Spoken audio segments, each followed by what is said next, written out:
Well, here we go. Back to the Future Part 2, okay? So we had a blast last week as we saw a little bit of J.D. Griffin's trailer of Back to the Future.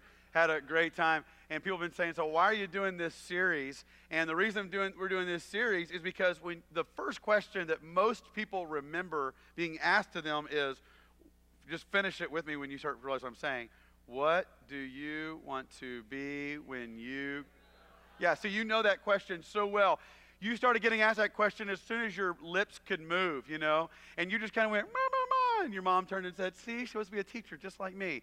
And everybody just kept asking you that question, what do you want to be when you grow up? And you've changed it a handful of times, most likely. Every once in a while you meet someone who just knew in first grade what they were going to do, and they did it. But most of the time you've changed that a handful of times. And your parents have been heavily vested in that decision. And so that's why they want to be heavily invested in the conversations with you about your future. And so I know that as a parent myself, I'm always asking this to my kids. And my daughter has, Anna Lee has said teacher for years, and that's what she's still saying. So if she wants to do that, great. Jackson's still professional sports. So great, that sounds awesome. Be a pro at something, that's awesome. And Mary Kate kind of depends on what's happening everywhere from, missionary to teacher, all kinds of things. So we're dreaming high. And then we asked Mackenzie last year, so what do you want to be? And she said, I want to work at HEB. Now, got a lot of great friends there, some dear friends, as a matter of fact. But literally, I have to admit, my heart just went, oh. We're grooming and helping and developing and planning and all those things for the grocery store. Okay, that's great. No, great job. That's awesome and all, but that's not what was on my mind. And so we said, why? She said, because when you go to HEB, you go to the back, they give you a free cookie. I want to work in the bakery and I want to eat the cookies. So... or something along those lines. She was just thinking bakery cookies. So I'm assuming that might change a few times. But if you've had that much time to think about what you're going to be when you grow up, I'm assuming now that you're 19, 20, 21, 22, you've figured it out, right? And I think you're crystal clear. I mean, clarity could not be any more clear than what it is right now because you've been asked this question and you figured it out. And we decided as well, if y'all are crystal clear about it, I'm sure everybody at Baylor is crystal clear about it as well. So we walked around campus and decided to ask people about their life post-college and assumed that they would have crystal clear clarity about what's coming in the future. And here's what we got.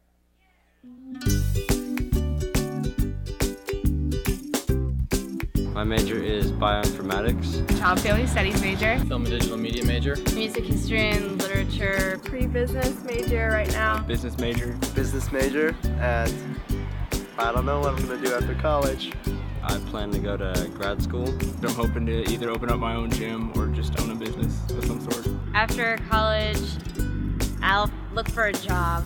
I plan on being cool and having friends. I don't really know what I want to do. Probably something with counseling or just working with families. I plan on finding my inner peace. I have no clue what I'm doing after college. Hopefully something will pop up in the near future. Yeah. So if some people had a clue or they had some options, but as you can tell, not everybody's crystal clear on what they have going on, and their goals range from finding a job to having some friends. And the last person there, I'm sure something will pop up, okay? So if you've been kind of in that same version of, I'm hoping that something will pop up, then just know that you're in good company. And as we said last week, indecision is not a bad place to be. It's a bad place to stay. And so that's why we're doing this series, to figure out what do we do in that indecision process, and what do we do even if we're decided, and how do we make that move? And so we started talking about a guy in the book of Genesis named Joseph, just one of our heroes. And I just said the guy's amazing because he just makes almost zero mistakes in a very, very difficult story that you read about. But it starts where he's on solid ground. He's the favorite son, and he's been given hopes and given the gift of leadership. But then he makes one mistake. It's the only mistake that we really see Joseph making, and that's that he goes public with his dreams before he goes private with them in prayer. And so basically, it kind of causes some problems with his brothers. And then soon, before you know it, Joseph's whole 10-year plan that he put together of what was going to happen from the time he was 17 to 27 gets thrown a massive curveball when his brothers decide to steal his jacket, throw him in a pit, have some barbecue, pull him back out of the pit, and then sell him off into slavery. So bad day for Joseph, because now all the dreams that he's been having of people bowing down to him and all the gifts that he's been given and all of the promise of leadership and hope that he's had for the future is now totally ripped out from underneath him. The ultimate curveball. And now, if these dreams are going to come alive, it's not looking like it's going to happen in his homeland. It's going to happen in Egypt. And he doesn't get to experience that with his family. Instead, he's living life now as a slave and as a servant. So what we did is we went and we put Joseph in the DeLorean, and we went forward to James. And we said, what did James have to say about that? And James said, hey, don't just say tomorrow this is going to happen and that's going to happen, but instead, he gave us this 4-word, very courageous prayer. Do you remember what it was? If the Lord wills. It said, what if we decided that absolute surrender could lead to absolute confidence? And maybe that's what we need tonight is a reminder. I want to be completely surrendered to God. Jesus promised us, seek first the kingdom of God and his righteousness, and all these things will be added unto you. And so we started with that mentality. Let's start with the place of absolute surrender. I think a lot of you guys have already started your 30-day journal, regardless of what year in college you are. God, speak to me about the future, and just beginning to write out those thoughts he might lead you to, the scriptures he might lead you to, the processes he might lead you to. You're doing that in your life groups as well. So good stuff is coming. Here's the hope I want to encourage you with, is that if that is true, if you've done that, if you are working towards coming to a place of absolute surrender, then you can know that what you are working with as a founder of Amazon, appropriately titled, regret minimalization. Meaning you're not dealing with any more like good versus bad choices. Now we're just talking about better and best, okay?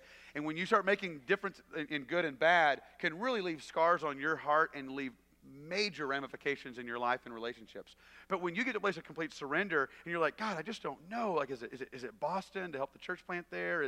Then do I go over here and do the discipleship school? Or do I go back to help my family business? Or, you're talking about now, we're talking about great options. And so we're just kind of better and best, and you can learn in that. And there's some grace to make mistakes. What you don't want to do is not start from the place of surrender and find yourself in a real big hole, because now you're not confident as you go into some difficulties when you get thrown the ultimate curveball. So that's where we left off last week and where we're picking off this week. And I just want to give a warning shot before I do.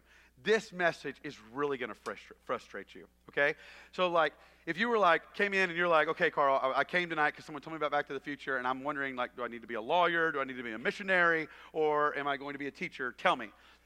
This is the message that's really going to frustrate you, okay? That's not probably going to happen here tonight. That's not what you're going to get, because we're going to go a different direction. What I did was I sent out emails, text messages, and phone calls to people in all different spheres of life: a lawyer, an insurance guy, a business guy, real estate guy, doctor, blogger, mom. I went kind of a construction guy who owns a construction company, went across the board to all these different people, and I said, okay, pretend that you're standing on the stage and you get to tell college students one thing about making a major decision about their future. What would that decision be? Thanks for the ooh. And so we started waiting for all their responses. Some of them were about 7 to 8 words on a text, and then some were a little longer through email. Regardless, we got an absolute unanimous thing across the board.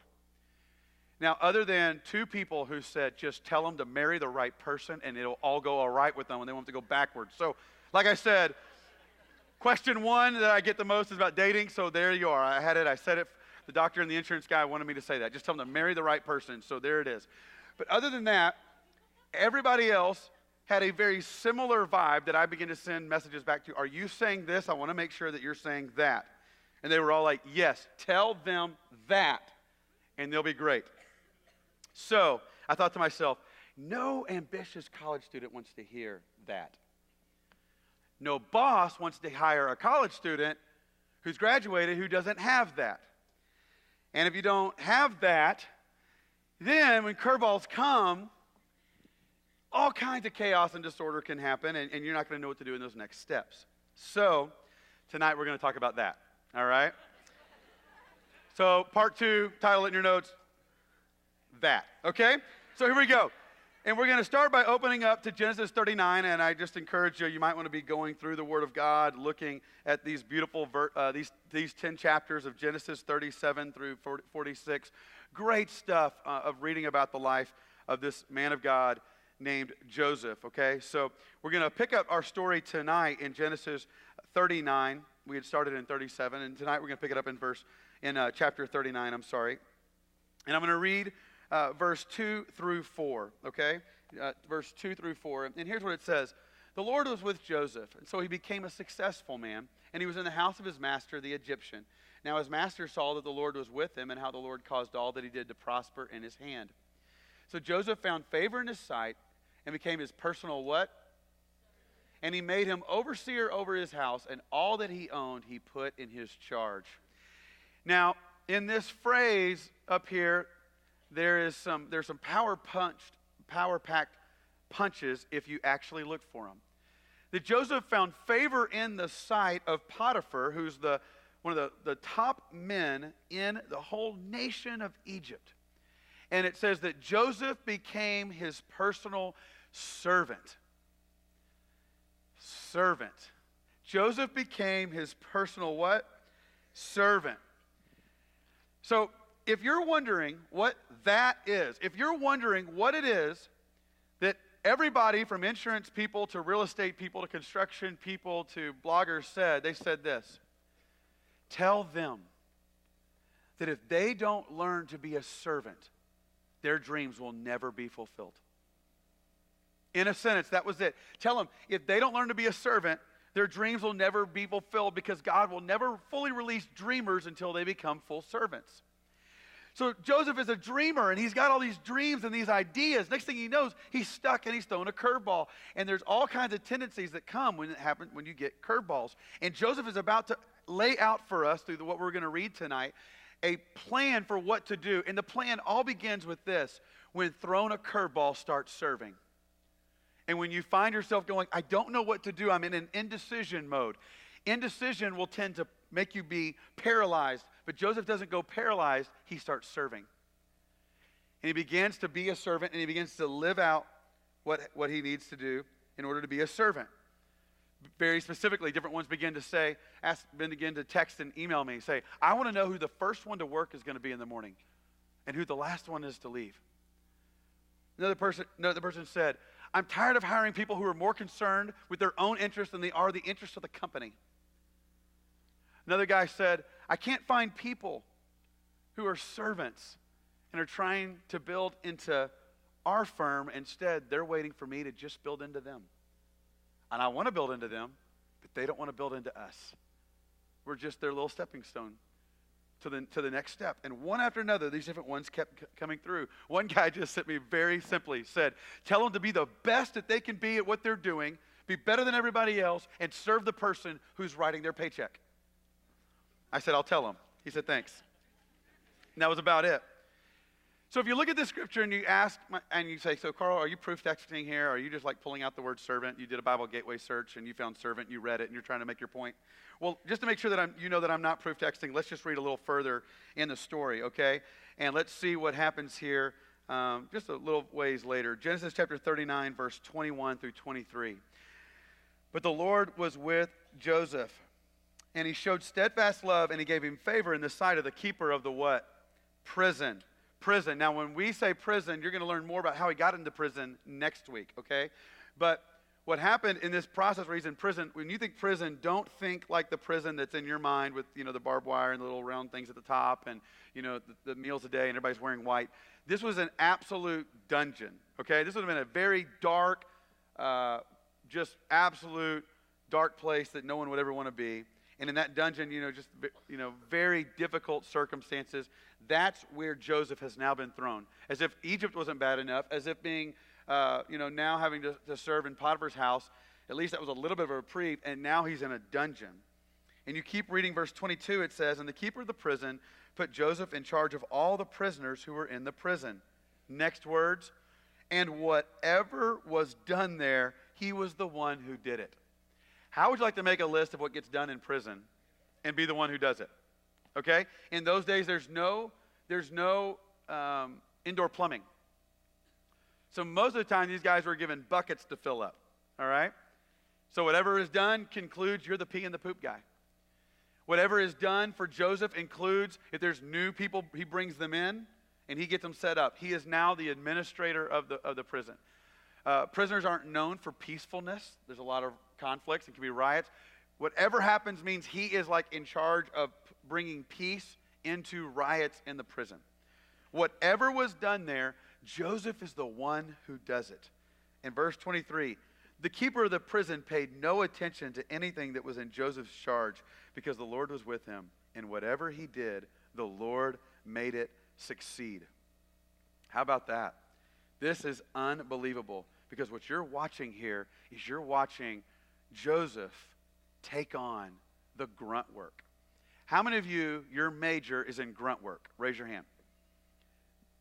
One person and a half. Okay, we got 1.5 and someone pointing at someone else. That's great. So we've got 1.5 plus someone pointing at someone else to say, my major is grunt work. That's right, because I really do wish that we would actually assign that when you say, what are you majoring in? Oh, I'm majoring in entrepreneurship. Okay, well, you're actually majoring in entrepreneurship and grunt work, okay? What's your major? Well, I'm majoring in education. Well, your major is in primary education and grunt work because your first year as a teacher is going to feel like grunt work. And I wish we could attach that grunt work onto to the end of whatever you're doing, because what we don't realize is that when we sign up for the dream, when we sign up for the goal, often what gets handed to us is the grunt work. And if we're living in Justin Bieber world where we put ourselves on YouTube and the next day we're winning Grammys and stuff, then as a result of that, we'll get totally thrown off when that doesn't work. And we're going, wait just a second. No. I'm supposed to be like YouTube and then bam.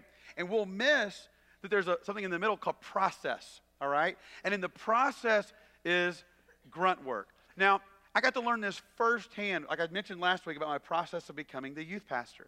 And when I became the youth pastor, my only vision was hundreds of teenagers gathered together in church, loving God, reaching out to all their friends, all the schools being changed. There's no more problems in the public schools because all the people have been touched radically because of our youth ministry. So I was like CG, the revivalist. Okay, so that was what we were going to do. With a pure heart, I was going for it with all I had. It didn't take long before I realized how much work it took to do this. Now, that was right at the very beginning days of email starting out, all right? That was 1997. Email was just kind of getting started.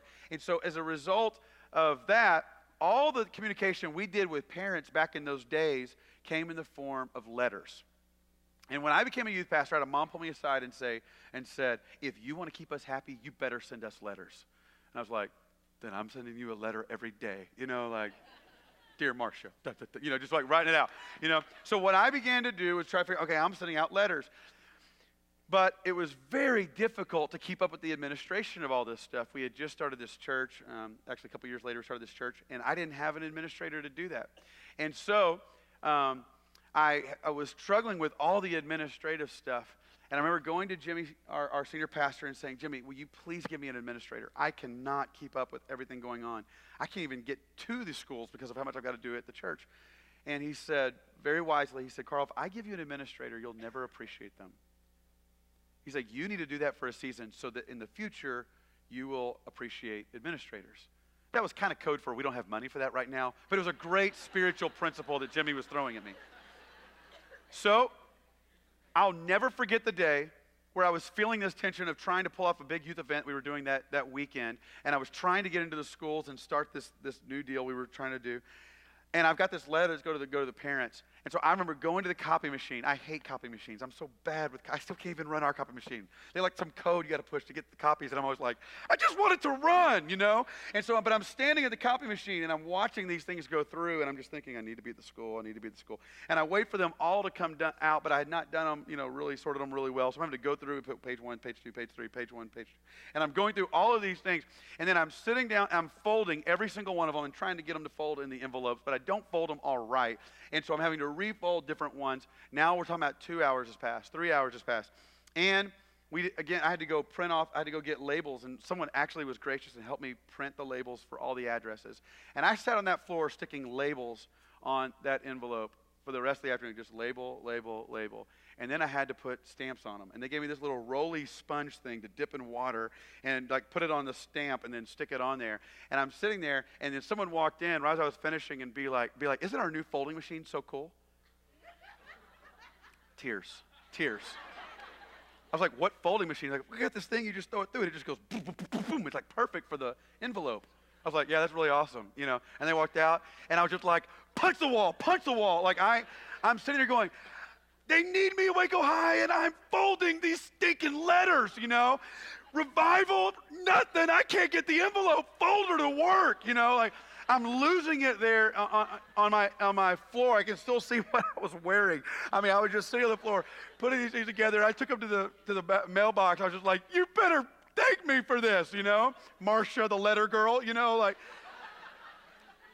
going absolutely crazy. But there was something that God was doing inside of me, because even though Jimmy was saying this is, you know, code for we don't have money, he was exactly right. Because if I would have just jumped in and just had that person that I was bossing around, then that person eventually, whoever was my administrator, whoever really has that gift on their life to do those things and do what I did so poorly at like rocket pace and get it done, those kind of people, then I would have just like probably just seen like, you know, as my little minions that I have running around that just kind of do all of Carl's business. But if you have the gift of administration, you've probably had me at least once bow down and kiss your feet. I mean, I just kind of walk around going, can we all worship Meredith Gordon, you know, because of how she runs this church. But that probably would have happened if I hadn't have wept in my office over the folding machine, trying to get down into the grunt work. Nobody said, are you going to sign up for the folding machine and licking the stamps and sticking the dealy bobbers on the envelopes, you know. No one said, are you signing up for that? They said, how about youth ministry, where we're going to see junior hires and high schoolers change? And they should have added, and grunt work.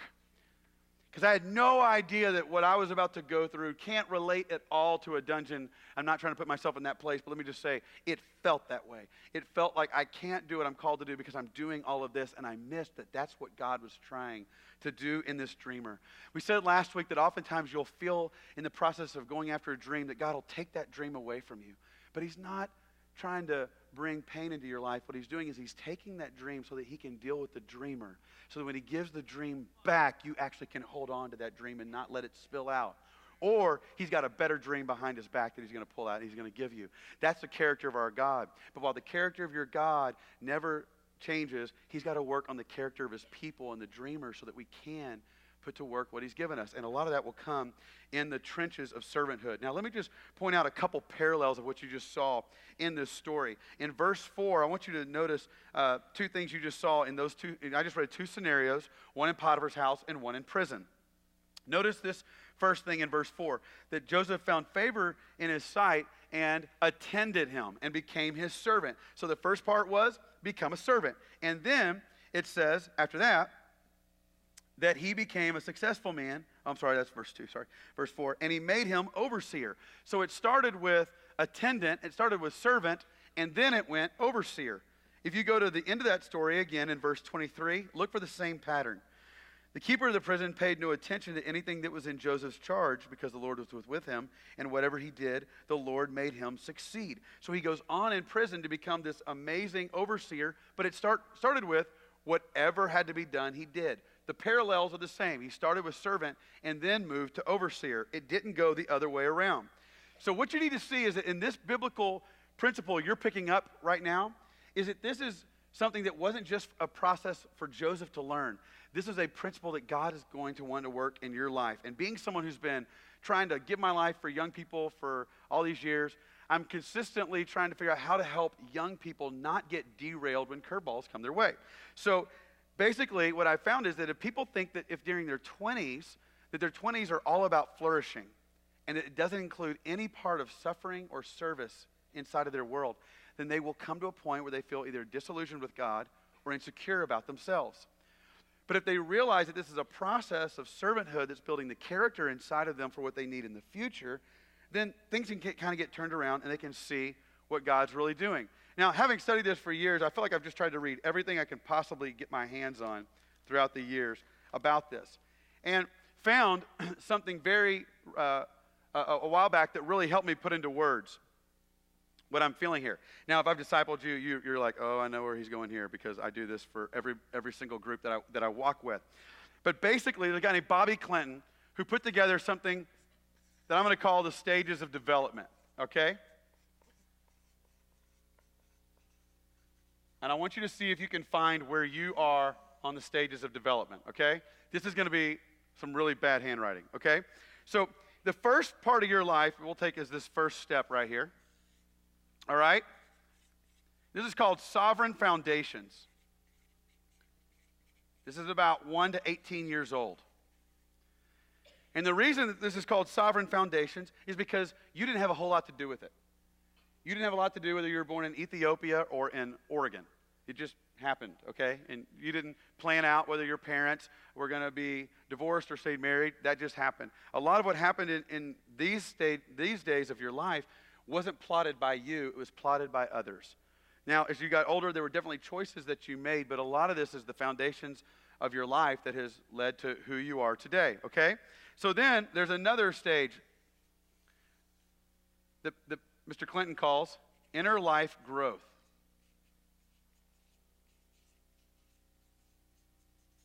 Inner life growth, okay? So this right here is what we're going to talk about a lot next week, so I'm not going to camp out here too long. But in inner life growth, basically this is where you're starting to get a lot of your passion for life established. If you're a God follower, a lot of your passion for God oftentimes will kick in towards the end of this 17, 18, and then start clicking in, especially if you're a college student. You'll start to own your faith a little bit more here. Here you might have been taken to church. Here you drive to church on your own. So there's like a passion that's growing inside of you. And there's a lot of character development that happens in this phrase of your inner life growth, okay? This is a lot of issues are probably coming up during this time that you're having to pay attention to. And it's some good stuff. It's not always easy, but it's some good stuff that's happening. That's why they call it inner life growth, okay? Now, this next stage right here, we're going to call maturing, okay? Now, everybody excited about maturing? Yeah, everybody excited about that? Now, I'm going to leave a blank right above maturing because you have to fill in the blank of what kind of maturing that is, okay? So if like you were going to go into full-time ministry, then I would call that ministry maturing, okay? But if you were about to go into the real estate world, then I would call that real estate maturing. And if you were going to become a parent around the time, then I would call this mommy maturing, okay? Whatever you call it, okay? You have to fill in your blank here of what kind of maturing is happening in this season of life, all right? But you're beginning to realize what your calling may be. You've got some ideas about that, and you're beginning to walk towards that place. But at this place, things are very diverse. You're not just doing one thing. You're probably having to take on lots of responsibilities. You're not just the youth pastor preaching. You also have to help with the worship. You're also folding pieces of paper and sticking it in the envelope. This is not just one thing.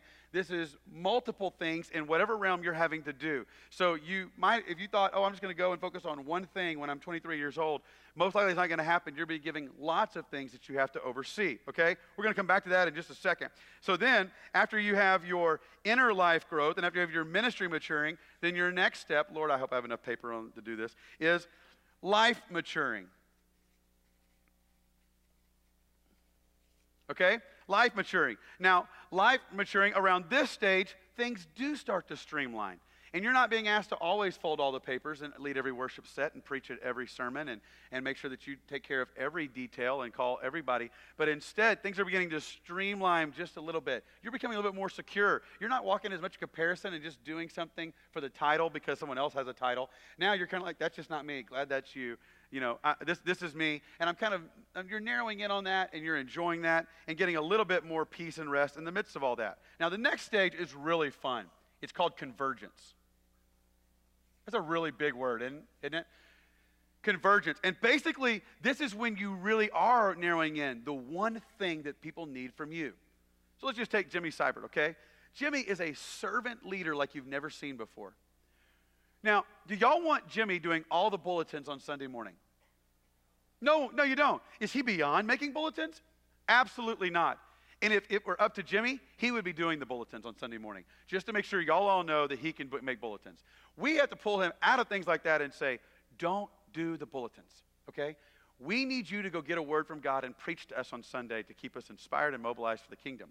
But he would continue to, if he was up to him, but we would say, no, let someone else do that. We need that one thing from you.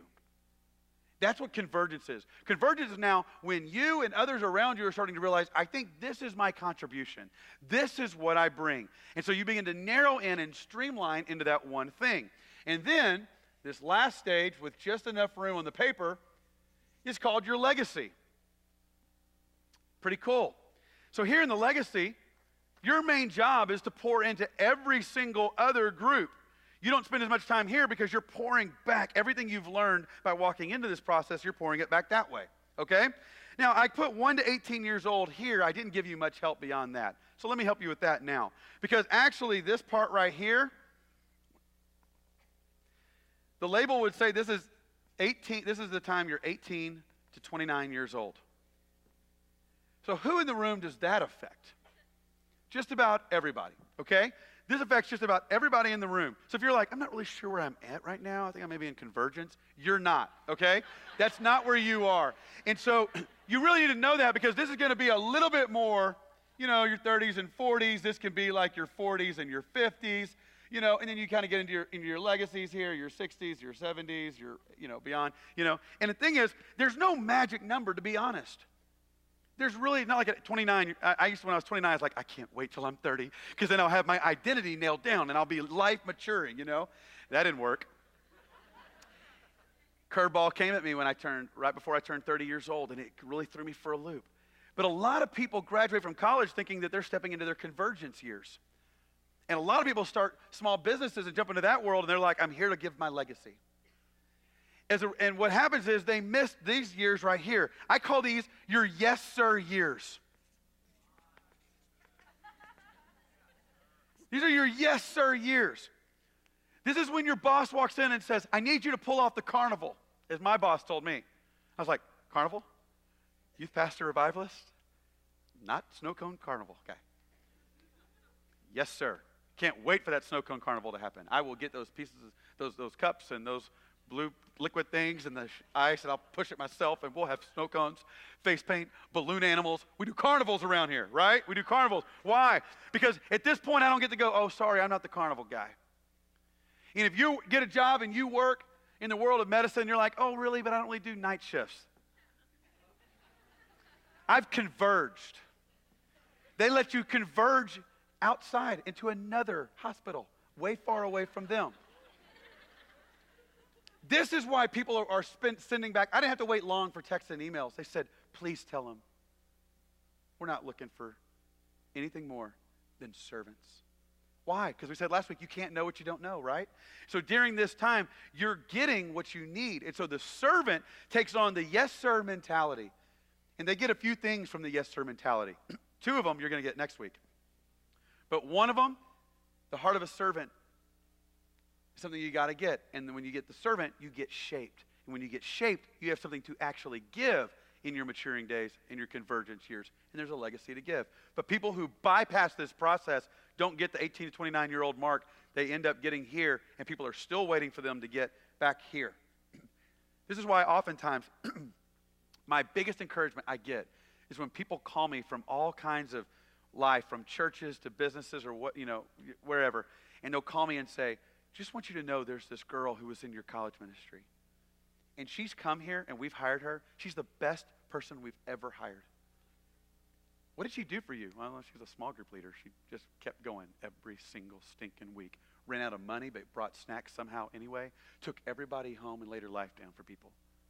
When guys call me and they're like, this guy in our church, he just knows what to do. What did he do? He was in our journey service, and he just went in there every week, and he led worship for those kids, and he poured his life into them, and he mentored people, and he did I just go, he was a servant. He was a yes, sir man, a yes, sir woman. And in the place of serving, they learned how to then walk into other spheres and bring what had been shaped into them into that sphere. So thank you, Bobby Clinton, for taking us there. Hopefully you got a few things out of that. Because if you didn't, then what will end up happening is you'll think that cuts off during your college years is what you do. You're a servant during your college years, and then you get into real life, and you just kind of kick into 8 to 5 mode. So people always say, what is that year right after college when I leave the college ministry and I go to the young adults? I'm a young adult now because I'm 23. I'm like young and an adult. So what do I do in those days? really tired. I had to stay up and take tests and do finals and, all that stuff, and just need a season of rest. And I tell people, I'm like, that's ridiculous. Because I don't see that in Joseph's story. I don't see anywhere in Joseph's story like, I just kind of taking some downtime here since I'm 23 and I'm a young adult. So I'm going to get some rest. No, you have to downshift your season a little bit to figure out how to get into the norms of working 8 to 5, and things change, and it's not just I can go get dinner with anybody when I want to and lunch when I want to. My boss needs me to come in, and life changes. So you have to downshift a little bit of your life to kind of get into routines. But you don't lose the heart of a servant. You still walk in and you go, I'm here to lay my life down. That one, if you're a Christ follower, you don't get a free pass. Now, if you're still figuring out the whole God thing, then maybe you could say this doesn't apply to you quite yet. And so you're off the hook on this one. We're just glad you're here, and just keep coming back. And hopefully you'll learn something from Marty McFly and the Back to the Future boys. But for the rest of us who are saying this is our calling, then we have a king and a Messiah to follow, and he follows us, takes us right down into the realm of the suffering servant. And that's where we're going as well. Now, I want you to notice two things that are missing in Joseph's scenarios and in Mr. Clinton's scenarios. There's a couple of things that you'll notice that are missing, okay? And if you were here a couple of weeks ago, do y'all remember we talked about the tendency? There was some tendencies in people. What was it? Yeah, that's exactly right. You read well. We talked about that when people are making decisions for the future, some have a tendency towards passivity and others have an obsession with perfection. And that scares your parents and scares you and leaves you unprepared and leaves you miserable. Our goal is to surrender in confidence. But here's what you don't notice in Joseph's story, and here's what you will not see in Mr. Clinton's process. There's some other tendencies. There's some other obsessions here, okay? Where is that? No, there it is. You won't see a tendency towards complaining, and you won't see an obsession with their gifting. Here in this place of Joseph's story, you don't see the complaining spirit coming out of him. He's got some internal fortitude, maybe said of us that we can do the grunt work without complaining. And you don't also see him raising his hand going, I'm sorry, I don't carry out pee and poo-poo. I don't do that. You don't see anything going, my gift is I'm more of a dreamer. I do dreams and interpretations, and I don't do that. So instead of being obsessed with our gift or having a tendency towards complaining, we take on a different spirit. We take on the attitude of a servant. Because if we don't go this way, if we don't go towards the servant, then we end up going this way. And this right here leaves us with that familiar E word that's been used to describe your generation that all of you are breaking off constantly, and that is entitlement. I hate this word. I hate that people are using this word to describe you guys. Because sometimes I want to go, well, come look at my college students. I'll beat you up. They're not entitled, Because yes, there is a little bit of a deserve mentality in here because we know how to do things real quick. And so when real quick doesn't happen, and we don't start Facebook when we're 19 and it take off and change the whole world and we actually have to put in some grunt work, then there is some tendencies to go, what's going on? But this right here leads to entitlement. But I believe that there's something completely different about you and about this generation that you're going for. Because, see, there's a difference between entitlement and servanthood. You see, entitlement says, I deserve. But servanthood says, I decrease. And this is why Joseph's story is so beautiful. Because he kept saying, I will decrease. He took a pathway of servanthood the whole time versus saying, wait a minute, I deserve to stay in this house. That wasn't my fault. I deserve this opportunity or this to use my gifting. Instead, he just consistently said, I am going to decrease for the sake of what God has in store. And here's what you begin to see. You begin to see that God is shaping this man. And on earth, it looks like he's being demoted. But if you could just see through different lenses, if you could see through what God is seeing, he's going, wow, look at my son Joseph, who's being promoted every day. And what we begin to know is that what we realize from Scripture is that was a long season of life. It was 13 years between the time that he was given the robe at 17 and then sold off, and 30 years before the end of the story came. But when you're in the dungeon, you don't see the end of the story. When you're in the dungeon, all you see is right here, and you can't really see the sides, and you can't really see where it's all ending up. But if you've read the end of the story, then you know that there is a whole different direction that Joseph had in store other than the dungeon. But when you're in the dungeon, that's just about all you see. See, that's what I love about the laborers that we have around here, because they've chosen to be people who are servants and are saying, I want to live a life of decrease, not I deserve. You know, we were sharing with JD right beforehand, we were just talking about his own journey. That he left here as a college student passionate about seeing God do some amazing things in Seattle. So he went to Seattle and he began to plant a church. And if you want to know grunt work, there was some grunt work. And when I went up there to go speak at a conference, and it was raining, and those guys were bringing in tables into a college campus and setting things up, church planting sounds really glorious until you start to plant the church.